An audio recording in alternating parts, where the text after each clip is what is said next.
we're back at Bedford High School for Senior Project Day. I'm Molly Topf, host of the Bedford Buzz, and we're happy to be here on another special day.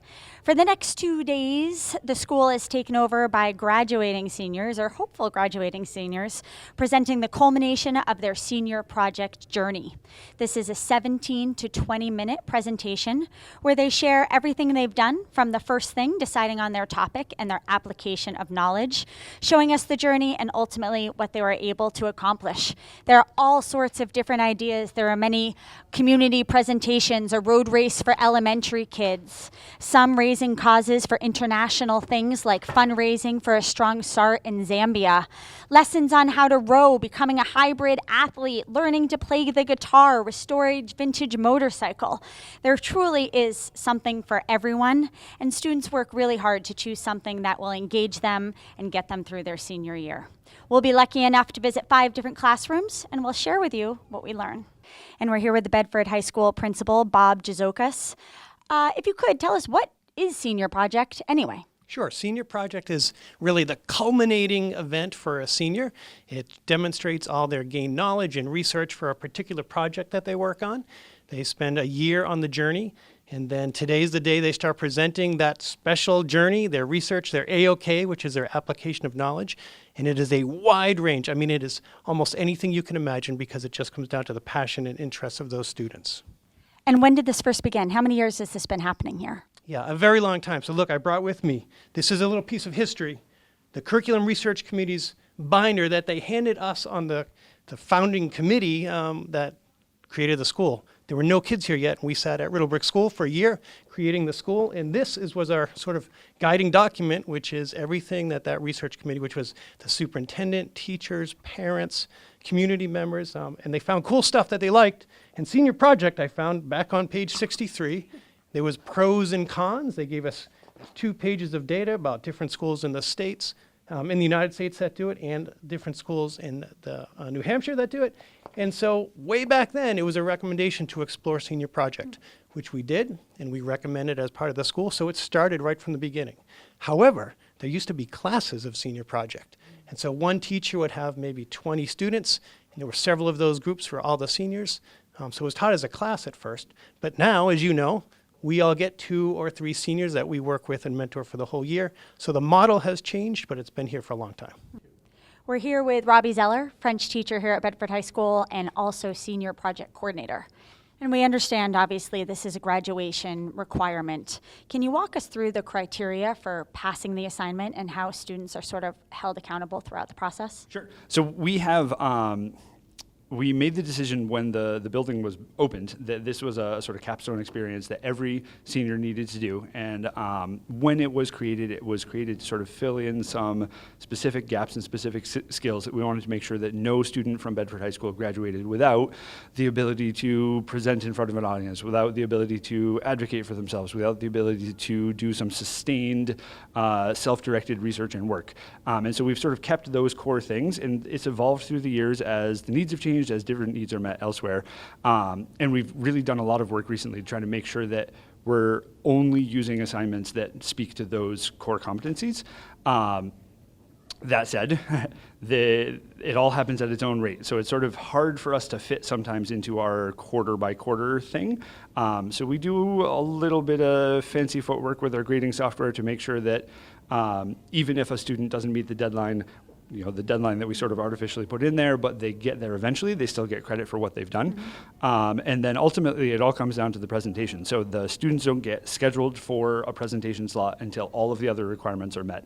And then once all of those requirements are met and they get the presentation slot, all they need to do is pass the presentation, which I say all they need to do, but it's not nothing. Mm-hmm. And they've got a clear rubric on that and what they need to do, which again speaks to those, like, these are skills that we want every graduate from Bedford High School that we've done at least once.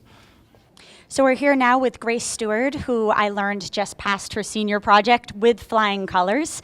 She was the first to go at 8 a.m. on Thursday, and I'll speak for everyone. That was a really impressive presentation. Thank you. Ultimately, she put on an adaptive talent show for students with special needs. It was called Miss Inspiration. Grace, what was your inspiration to have this event?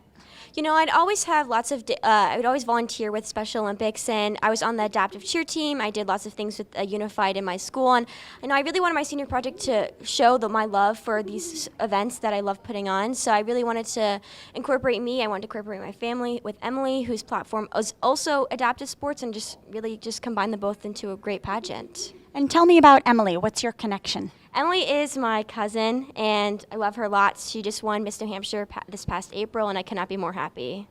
One thing that struck me about your presentation was your attention to detail. This was not a small event. It lasted all day. The way that you publicized the event and communicated was really impressive. How did you go about setting up such a detailed event? So, we really wanted to get every detail possible. We started planning very early with it, and, Emily had a great platform, so we used that to really get out the word about Miss Inspiration, but with emails, posters, just making sure everyone knew about the event. And then when we went on WZID, we got into the newspaper, and that's a great way that we had to sponsor the event and let people know what was happening. And then from there, we went on and we grabbed volunteers for them to help us out, and donations from people that wanted to donate just to this beautiful cause. So with all that, we were a lot to be able to put it on.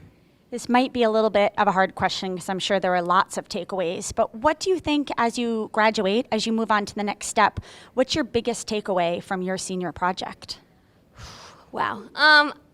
All of it. I just loved it, and we got to see these girls make a life-changing memories, and it's an experience that I don't think would ever be changed. I just couldn't imagine doing it, and just the way that their faces light up on stage, and they were nervous, but they were happy, and to make it now a nonprofit, and we're planning for next year, is just awesome to have done that. Just crazy. My senior year, I just never expected this would happen. And where are you headed next year? What's next for you? I'm heading to Clark University in Worcester, Massachusetts. Yeah. That is wonderful. Do you think you'll stay involved with Miss New Hampshire? I think definitely. I was going to compete as a young child, but I just got very crazy. But definitely I want to stay involved with Miss Inspiration and see it through for the next couple of years. Well, thanks so much. That was a wonderful senior project. You should be proud. Thank you so much. Congratulations on your graduation. We're here with Berkeley Alderton, who brought his dog Kaya here today. What was the name of your project? It was training the perfect dog. And tell us, is Kaya the perfect dog? No. She's not the perfect dog. For us, she's the perfect dog, but she still does have a lot to learn regarding the situations that she can be in real life. So. What originally inspired you to do this for your senior project? Well, when I was thinking about doing a senior project, I was definitely thinking something to do with dogs, whether it was the Animal Rescue League or anything else. But I just thought, hey, I have a new dog. We need to train the new dog, so why not take this as a good opportunity in order to do so? So the dog came first. I was thinking this would be a good way to talk your parents into getting a new dog, but you had the dog first. Yes, we did have the dog first. And what was the most challenging part of trying to train her? Her anxiety by far. So taking her into places like the beach and whatnot, where more publicity would be. So yeah. And where are you headed next year? And is Kaya going with you? I'm going to RPI, and unfortunately, Kaya is going to be staying home. So. And what do you think will be your biggest takeaway of the senior project journey? What was the part that you learned that you think you'll take with you away to college? I definitely learned a lot about just consistency and training. Just by training her to do it, I had to do it every single day, or else she would forget some of the things we learned. And I realized that at some points, hey, I have to do this because she's not remembering how to do this as much as she was before. So, the consistency lesson sounds like a takeaway I hope seniors leave with too. What about in preparing for the actual presentation?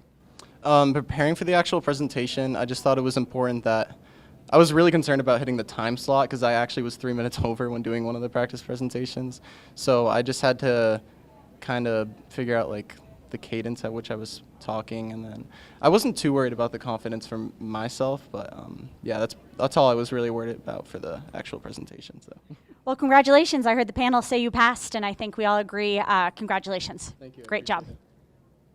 We're here with Nick Boucher, who just finished his senior presentation. We've learned that the senior presentation starts with the AOK, the application of knowledge. What was yours? So mine was how does one run an a cappella group with an emphasis on the male voices in that a cappella group. I did the same project with one of my best friends, Ella Navarro. So she took the higher voices and I took the lower voices because that's what we felt most comfortable with. One thing that struck me about your project was the scope of the time. It sounds like you had auditions and then practices for months. How did you handle that type of commitment? So it was half an hour a week, which isn't bad. We would just send an email to Mrs. Davino every now and then saying like, hey, we can't show up to rehearsal today. Or like, hey, like we can show up to rehearsal today. Hope everything is going good with them, like that sort of thing. So it was like once we got everything locked in, it was okay. It was just like getting everything scheduled that was a little rocky at first. Some might say you were brave to choose to work with middle schoolers for your senior project. What was the experience like working with that age group? Oh, I love them all. It was so great. They're a little crazy, certainly. They bounce off the walls, but I love them all. They're so great, and I'm going to miss them so, so much. And what's next for you, Nick? In the fall, I'll be heading to Vermont State University for a degree in aviation. That doesn't sound like it's music related. It's not, which is the big thing. I want to continue music as much as I can. Like I've started cantoring at my church, and I plan to get into composition to hopefully help keep music going on for as long as possible. Great. Well, we overheard that you passed, so congratulations and good luck next year. We were lucky enough to just sit in here with Alicia Casio, who did a Down syndrome awareness presentation. Alicia, I don't know if you noticed, but the room was absolutely packed. I think you have a bit of a fan club. Why do you think so many people came to watch you? Because I'm amazing. You sure are amazing. Was it difficult making that presentation? It was not. What did you do first? I spoke in front of people. Good for you. You're a very good speaker. I heard a teacher say she needs to be a public speaker in addition to a singer. So we saw you sing on camera. Will you tell us, do you ever perform in public at a place where people could come watch you? Yes. And when do you sing? I sing on Friday nights at 8 o'clock at Manchester Bowling Lanes. And you're quite an athlete. I know I've personally watched you play basketball, and you're great at that. Nice to see your hard hit there on the baseball field.